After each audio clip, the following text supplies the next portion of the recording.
Have you ever come across a character that can express individuality, quantify things, and even emphasize features all in one?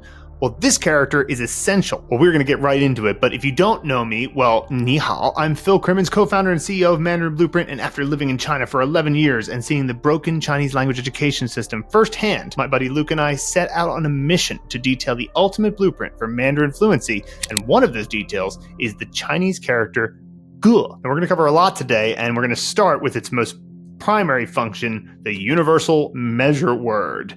We're also going to show you how to make results much more emphatic, as well as master how to highlight the most important feature of a person or thing. We'll show you how to express whether it's everyone or one by one with ease, and explore the original meaning of individual and how it shapes your speech, and then talk about size and height, which is a nice little bonus usage of this character. Let's start with something fundamental. The universal measure word. This is one of the most versatile words you're going to come across in Mandarin, and once you get the hang of it, you'll be able to count and measure anything with ease. So here's the key.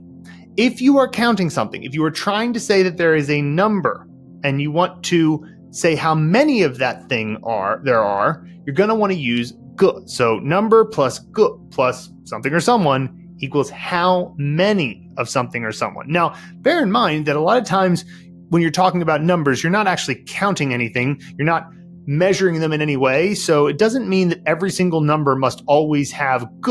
But if you're saying 3 people, well, you're going to need to have ge in there somewhere because you're specifying the number. For example, 房间里有3个人. There are 3 people in the room. Now in English, we just say there are 3 people. So a way of getting used to this in Chinese is to imagine you had to say there are 3 individual people, right?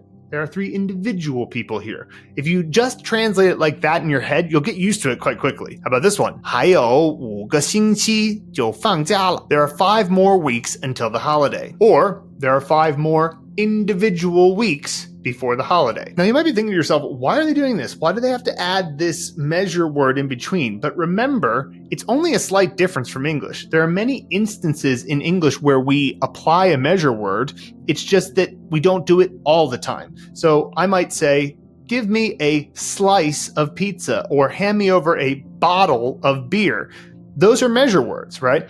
And I want 3 pitchers of beer versus 3 glasses of beer versus 3 bottles of beer all have a slightly different meaning. And Chinese does have different measure words, but what's nice is that you can use ge in any instance and you'll definitely be understood. It might not be the perfect thing to say. It might be better to use a different measure word, but if you use ge, the Chinese person you're talking to will get what you mean. And that's the most important thing. Hey, quick one. Just wanted to let you know, if you click that link below this video, you can get lifetime access to the first 20 levels of the blueprint. We call it the Blueprint Lite. Totally free. Whole community built around it to help you if you have any trouble. It's really easy. It's free. Check it out. Click that link. 快点点. Back to the video. 这门课程分为2个阶段. This course is divided into 2 stages. You have 2 两 and stages 阶段. So by saying that we're going to count the number of stages, we therefore have a measure word in between. And by the way, there's actually another measure word in this sentence.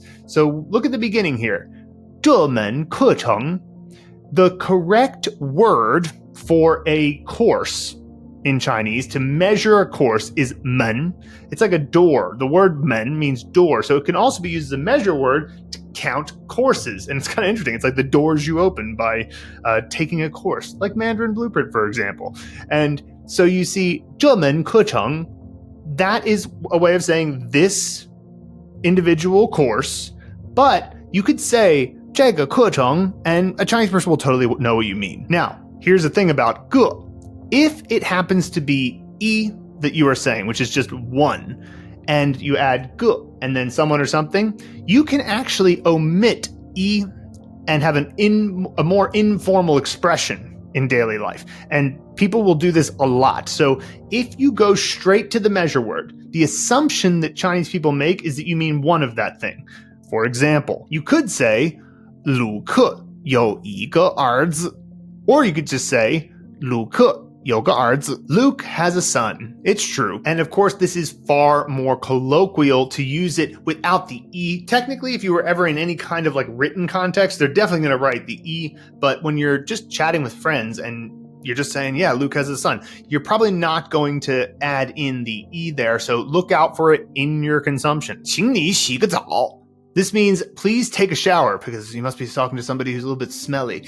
So the idea here is that 洗澡, that's just the general word for shower, but actually the form of this word is a verb what? It's a verb followed by a noun. 洗 is the word for wash, and 澡 is the noun for bath. Now, it has morphed into being shower or bath these days, but by saying 洗澡, we're essentially saying you're going to do a verb to a noun. And when you have a word like that, you can always put a description in between them, including how many showers you're going to take. So I didn't say 请你洗2个澡, which would be kind of a strange thing to say to someone.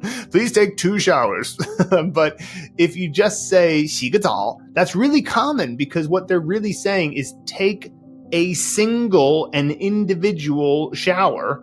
They're using the measure word as you're supposed to use it. But because you almost never say to somebody, like, take 4 showers, people very rarely, I don't think I've ever heard anybody say 洗一个澡. They usually say 洗个澡, right? That's the way they would express that idea. Now, this one you're going to see all the time. 他想问个问题.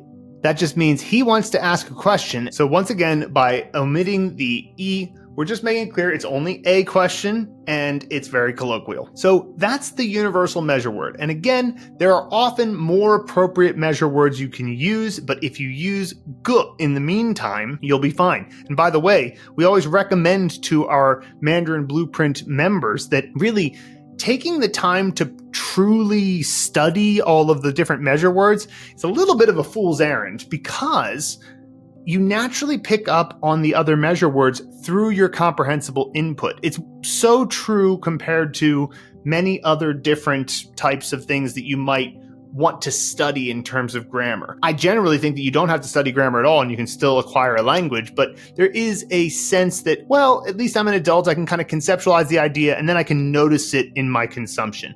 And that's probably valid. There's probably something to that. But in this case, think about it.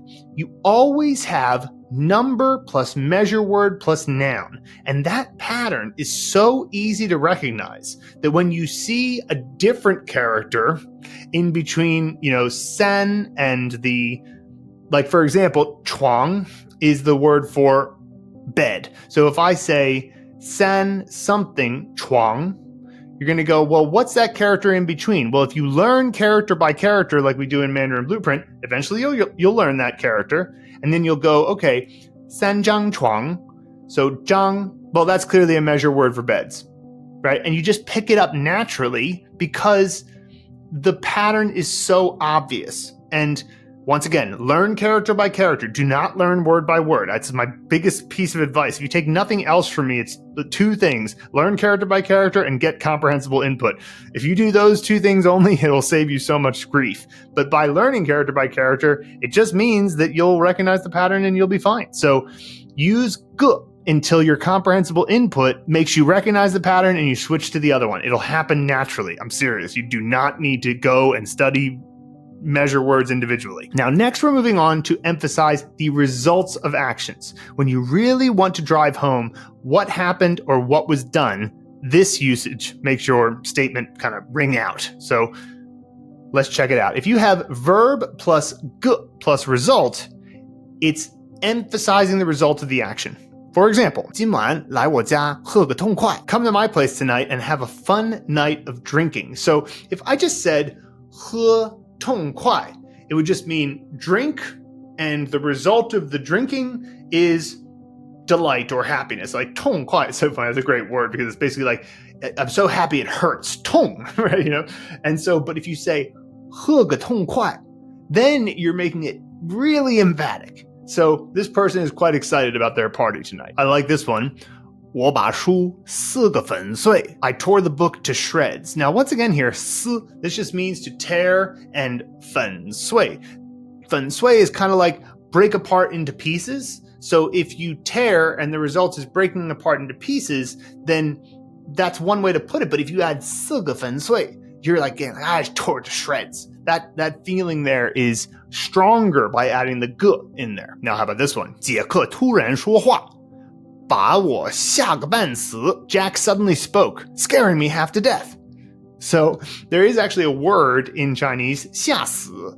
吓 just means to scare, and 吓死 is scared to death. Like, it's obviously exaggerated hyperbole, but if you say 吓个半死, that's a even kind of more intense way of expressing that idea. It's kind of funny because it's like saying half to death, but by adding the 吓个半死, that to me feels like it's even worse than 吓死我了 or that type of thing. So this is again a way to get good emphatic results by putting 个 in between the verb and its result. Now, let's look at how to highlight a key feature of someone or something. Whether it's a person's personality or an object's standout quality, this is a way you can help make that clear. So, someone or something plus 这个 plus noun plus description, well, this emphasizes the feature of someone or something and also helps you describe like what the thing is, if it's a proper noun or you're not sure if the person knows what you're talking about. And so you're going to hear Chinese people say this. A lot of times Chinese learners hear Chinese people say this and they're like, why are they doing this? Well, I'm going to explain what this is about. So check out this sentence. 他这个人就是太善良. He is just too kind. So what's this about? Why are we adding 这个人 after 他? Why couldn't you just say 他就是太善良? Well, first of all, you could say that. It's not wrong to say that. So therefore, people ask, well, then if it's not wrong to say it the other way, what is adding in 这个人 after it doing? Well, one element is it's emphasizing the feature a little bit more. It's like, it's almost if the person is saying, this, him, this guy, like this human, this person, I'm like really putting him into frame. 就是太善良. He's just too kind. It's just too kind, right? But also it has another benefit to do it this way. So you might recall that in Chinese, 他 is the same pronunciation for he and she, but also for it. And so if you're just listening to somebody, you might not know, is 他 referring to a he or she, or is it referring to an it? And by saying 他这个人, you now no longer have to worry about that. Here's another example. 洛杉矶这个地方房价太高. The housing prices in Los Angeles are too high. So once again, we have two possible reasons for this. So I could just say 洛杉矶房价太高.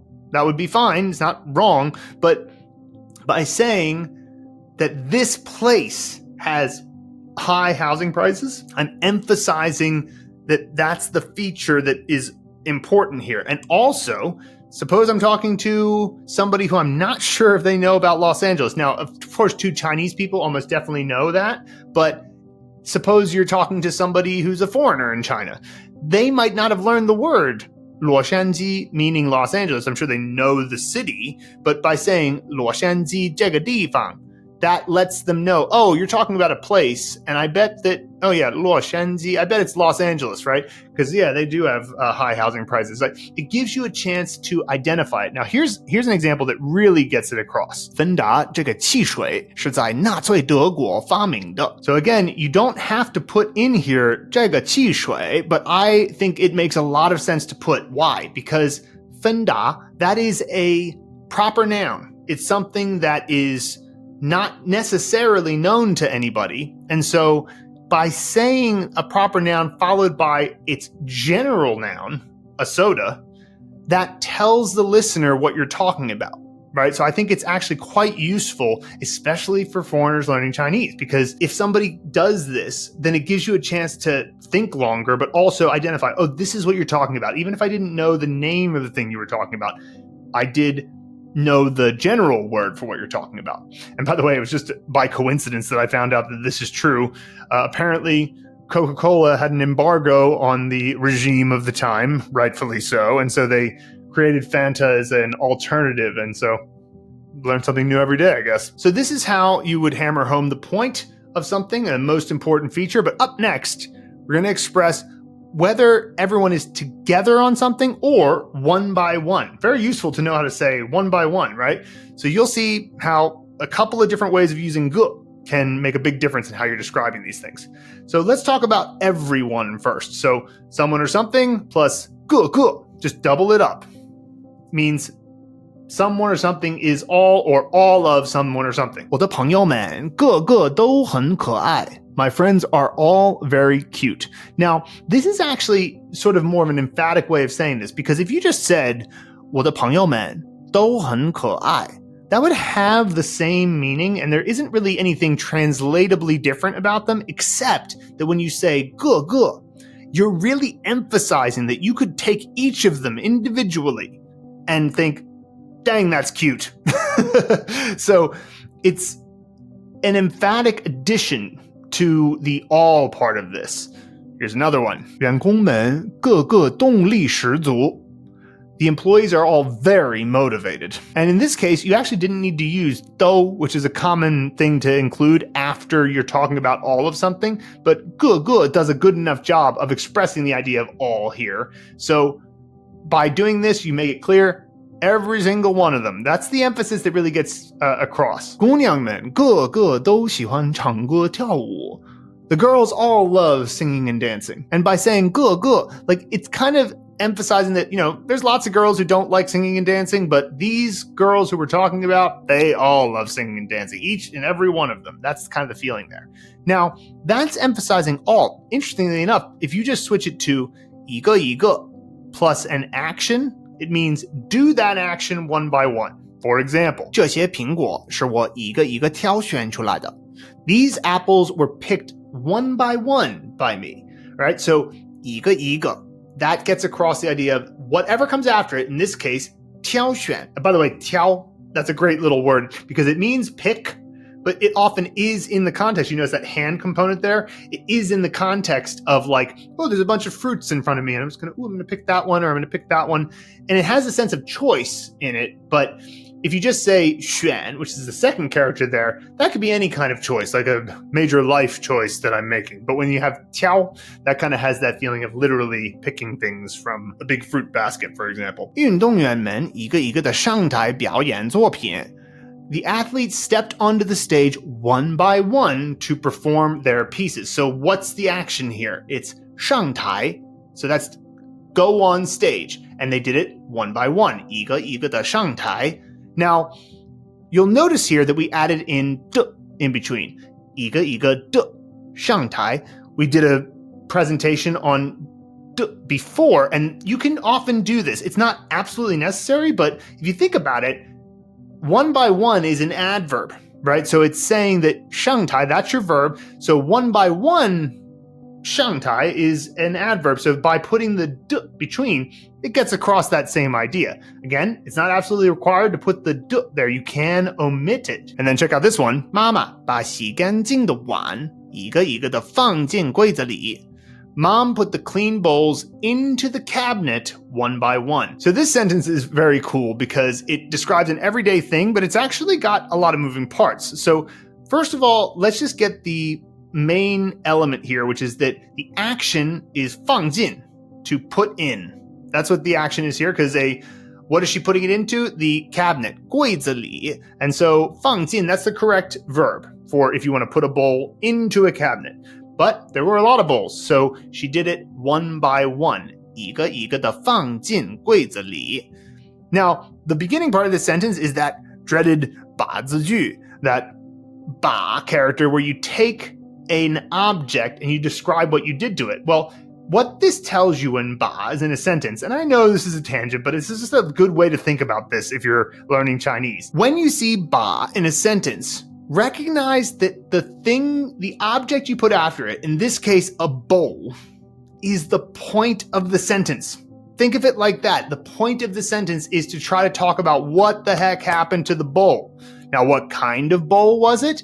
It's the 洗干净的碗, the already washed until clean bowls. And so when you look at this sentence, what are we trying to get across? That the bowls were one by one put into the cabinet. That's what happened to them. So whenever you see this 把 in a sentence, remember, it's not that complicated. It's just whatever the object is that comes after it, that's the point of the sentence. We're bringing this up all just to notice what happened to that thing.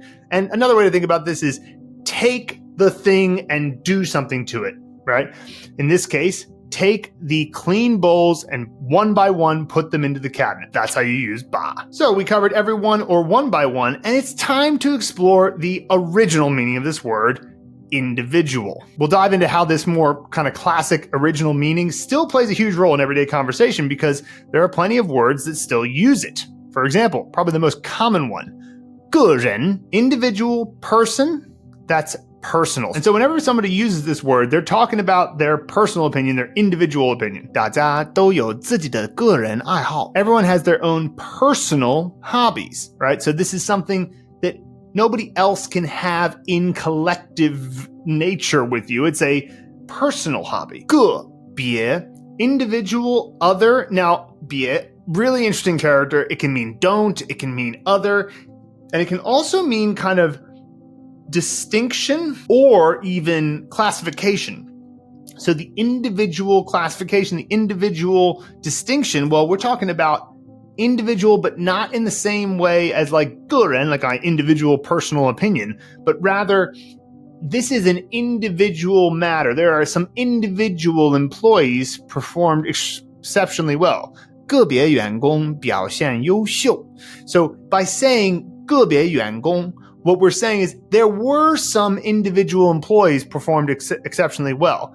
And it's got that sense of, I'm not going to give you the detail exactly, but some individual situations worked out well. Like, and usually in this context, you might be trying to say that generally it wasn't very high performance here, but 个别员工表现优秀. Some individual employees performed exceptionally well. I like this one, 个例. So 例 is an example. 例子 is the general word you would use for example. So an individual example, what might that be? It's actually an exception, which you might sometimes think of as being an individual case, but let me show you what I mean. 我们家的人都很高，只有我舅舅是个例。Everyone in my family is tall, only my uncle is an exception. So the first part of the sentence frames the general situation, everyone in my family is tall, and the second half of the sentence shows the exception, the individual example. So that's your uncle.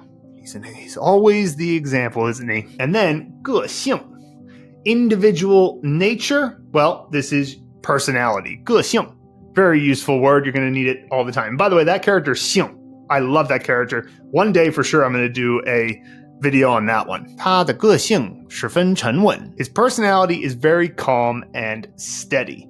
So this is an example. I love the way that this word functions. It's individual nature. Why? Sure, that's exactly what our personalities are. It's the things that set us apart, even though we're all humans and we all have similar biological function and whatever. There are some things that are individual. We all have a more universal nature, but the individual nature, that's our personality. Now, let's wrap up our dive into 个 with one of its kind of bonus usages, I would feel like. I mean, there actually are a lot of words that you would totally use this for, but it sort of feels like it's out of left field, but I think it makes sense. And that's around size and height.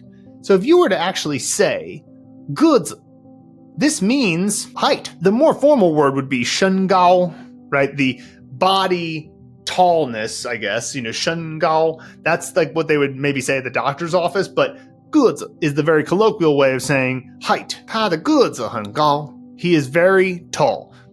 Standard way of a colloquial way of saying that somebody is tall. And the suffix here, 子, it's just like a noun maker. And in this case, 个, individual, it already kind of is a noun, but by saying 个子, then we know, okay, we're talking about specifically their height. Now, 个头, here it's written as 个头, but I think that a lot of times people will say 个头, and this is just general size. It's just a size that isn't really specifically about height. It's just general size. For example, 这个苹果的个头很大.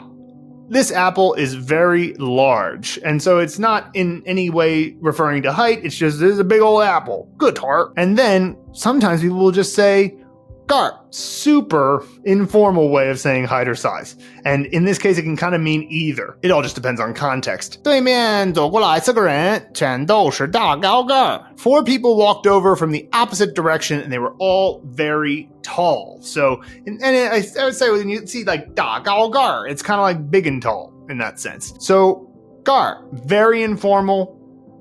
Guitar, also informal but relating to size, and then goods, also informal but specifically relating to height. So we covered a lot today. We covered the universal measure word, certainly the most common usage of this character, emphasizing action results to make them more memorable, highlighting key features of people or things effectively, expressing whether it's everyone together or one by one, the core meaning of individual, and then, of course, describing size and height. So our goal here at Mandarin Blueprint is that you get 1% better at Chinese every day, and if you keep up that habit for a long enough time, you will reach your goal of fluency and literacy.